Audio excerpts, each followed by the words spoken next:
Would you like to get updated with the latest episode of AnimeKouhai Tensura spoiler series?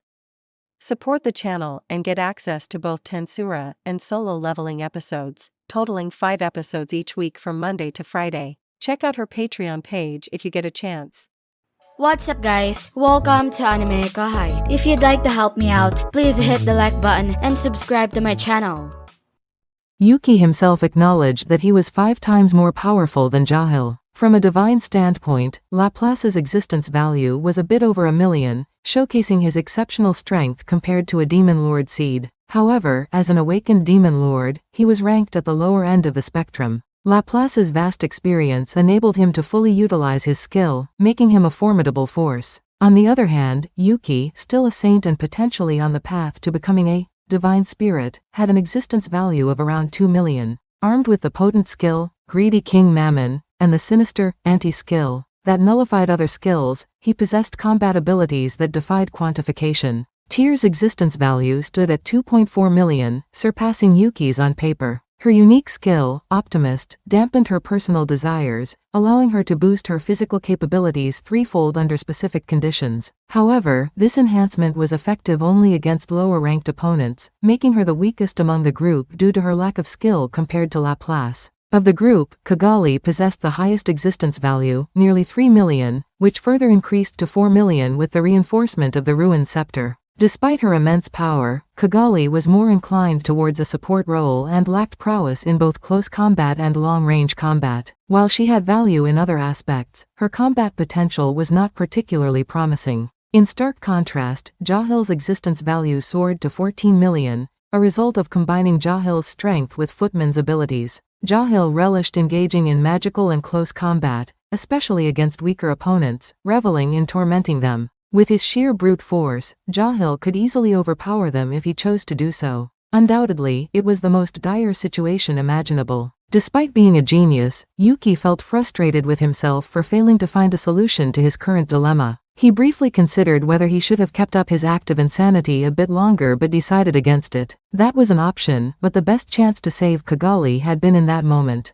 However, Feldway had outsmarted him. Yuki had meticulously prepared and taken every precaution. The more hidden moves one had, the greater the advantage. This time, Yuki genuinely regretted his loss. Even though he had been with Footman for a long time, he hadn't noticed any malicious intent from him, whom he considered a friend. Instead of blaming himself for not seeing it, he acknowledged Feldway's thorough planning. It's always like this. This world is truly unreasonable. Reflecting on his actions, Yuki lamented the world's absurdity. He considered that Tyr might have been involved and tried to be cautious, but soon realized it was pointless. If that were the case, there was no reason to dwell on it now. Suddenly, he thought of Rimuru, who seemed to embody unreasonableness. Rimuru-san, if it's him, he would never give up. I was here first, but he came later and achieved whatever he wanted. His achievements surpass the ideals I've worked so hard for. It's maddening. Though he thought this, he wasn't displeased. In fact, it made him laugh genuinely. What's so funny? No, just recalling something amusing. I thought you were a nasty and dangerous opponent, but there's someone even scarier. He's the only one who easily outsmarts my tricks and stays unbothered.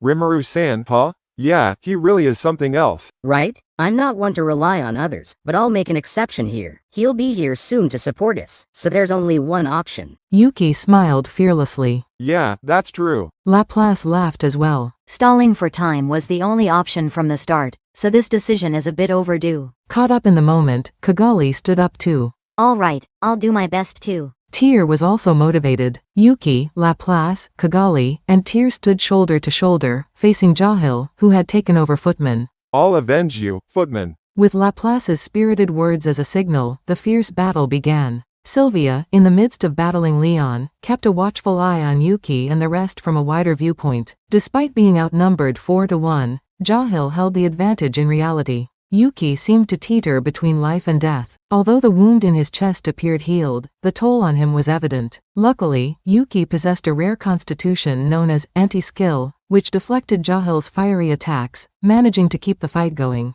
Yuki served as the linchpin, with Laplace and Tyr by his side for protection, and Kigali lending support, enabling them to hold their ground against the formidable Jahil. If Yuki goes down, it's all over. Losing Yuki wouldn't just be a blow to their defenses. His lively directions set the tone for the entire group. In light of this, Laplace pushed himself to the limit. Tyr, being unpredictable, could either be a strong asset or a weak link depending on her mood. As for Kigali, the strategic mind, she seemed to grasp the gravity of the situation, even if she understood, without assistance, her hands were tied. Essentially, they were powerless. Their strength was waning, and it was a race against time to delay their defeat. Buying time. Their chosen strategy was likely their only viable option. Man, his strength is unreal. My anti-skill can bypass defensive barriers, but his sheer durability is unmatched. You're right, his resilience is on another level. Even with foresight, it's hard to imagine making a dent in him. They felt helpless, knowing their efforts were futile. Yet, there was a glimmer of hope that kept them going.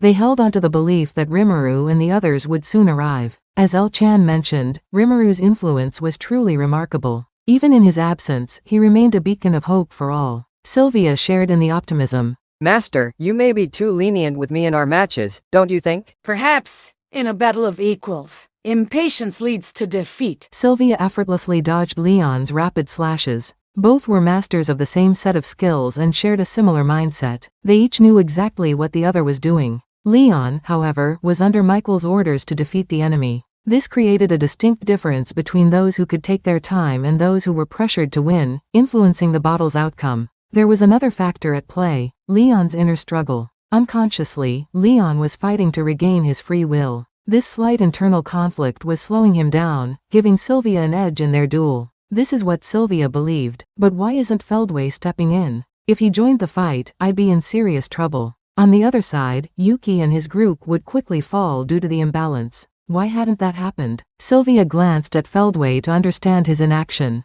She analyzed and concluded, he doesn't seem rushed. It's as if he views Leon and Jahil as mere pawns. He's collecting data on us to ensure our defeat next time. Sylvia was repelled by this realization. Feldway was being overly cautious. Typically, one would think it's safer to eliminate the enemy now. Feldway's priority on his own safety suggested he had more assets than just Leon and Jahil. This was indeed true. From her observations, Feldway believed he could defeat the enemy with the forces he hadn't brought this time. He was holding back, considering the possibility that the enemy might have hidden tricks. This paranoid caution was quintessential Feldway. For now, Feldway's decision to stay out of the fight was helping them stall. But just when Sylvia started to feel a bit more at ease, something happened. Oh, I remember now. That anti-skill trait belonged to the Dragon Princess pet. If I recall correctly, it's a troublesome ability that blocks magic and skills, but there are established methods to counter it. It's simple, pure power, which is neither magic nor skill, can't be blocked. Jahil, despite his evil ways, had established himself as a leading researcher among the high elves of the ancestor. He had a solid reputation and trustworthy eyes, which allowed him to see through to the correct solution.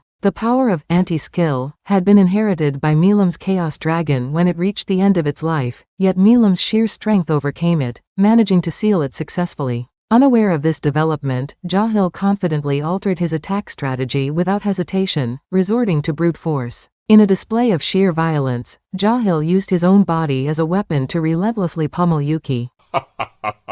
You are no match for me. He taunted with a wide grin on his face as he mercilessly attacked Yuki, leading to a completely one-sided confrontation. Despite Yuki's effort to retaliate with his physical prowess, the vast strength gap made it inevitable for all three of them to end up on the floor, with Laplace and Tyr swiftly subdued. With a rage-fueled spell, Kigali tried to intervene, only to have her attack blocked by the fighting spirit enveloping Jahil. In a show of overpowering strength, Jahil's fist struck Kigali's abdomen, settling the outcome in a brutal fashion based solely on power.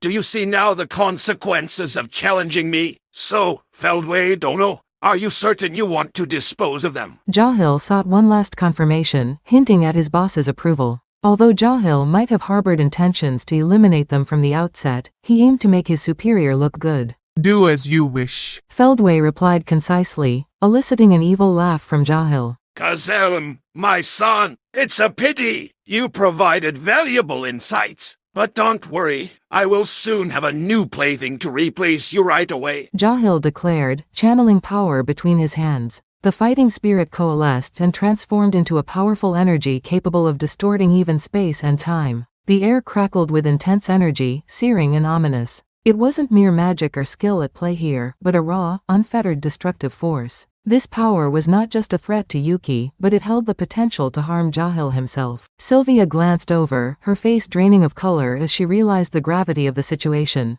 All the power coalesced into a single focal point, generating a destructive energy surpassing even nuclear magic. If she took a direct hit, she might simply vanish without a trace. Recognizing the imminent danger, she summoned a defensive barrier with all her strength. Leon mirrored her actions, choosing to defend Feldway instead of continuing his assault on Sylvia. Yuki struggled to defend himself with Greedy King Mammon, but his energy was waning. Kigali's barrier, enhanced by the unique skill Schemer, was their last line of defense. While she had lost the Domination King Melchizedek to Yuki, Kigali had once reached the pinnacle of her power. Hence, her Schemer skill, though unique, had evolved to match the strength of an ultimate skill. Yet, it wasn't enough. To overcome the overwhelming power difference, Kigali alone was insufficient. I can't hold out much longer. I can't endure this. That was Sylvia's gut feeling. Jahil's attack unfolded in 2 stages. The pure destructive energy was encapsulated within the Blaze King Agni.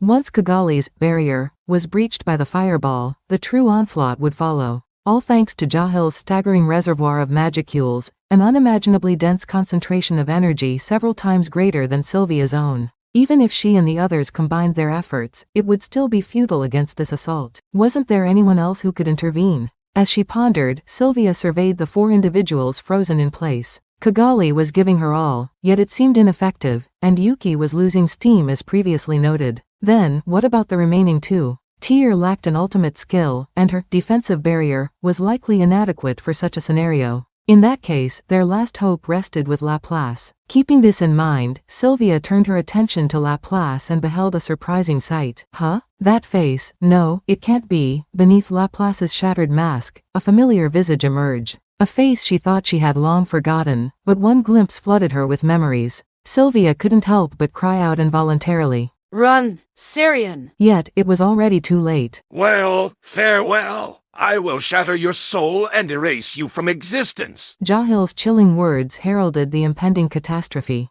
And true to his promise, devastation ensued. A blinding flash, followed by a deafening explosion. Leon's castle was obliterated in a tumult of flames. A colossal fireball roared ferociously, engulfing everything in its path before fading into nothingness. That's it for this video, guys. Thank you for always watching my videos and supporting my channel. A big thanks to the AnimeKouhai patrons who made this video possible.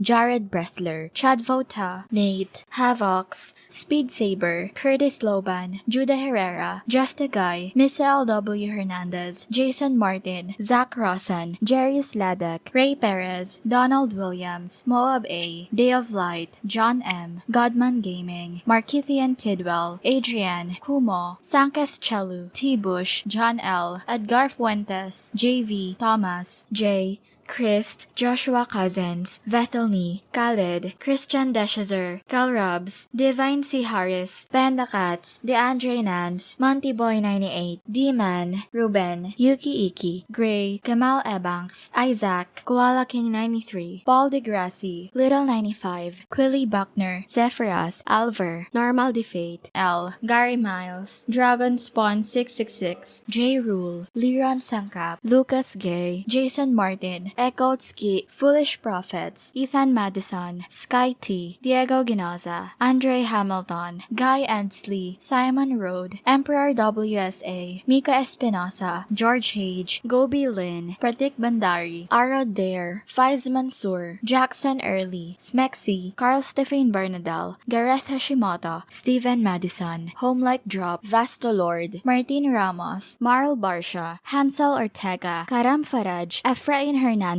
Luca Gaming WTF, William Locke, Jordan Mersha, Kamal Luke, Spencer Candila, Ian Sikibuyol, Putate, Thanakorn Lee Sawat, Lamar, KACP9R, Tony, The Harv, Mike Roch, Matthew Abraham, Drayden Yamauchi. Thank you so much for helping out. I'll see you guys in the next video.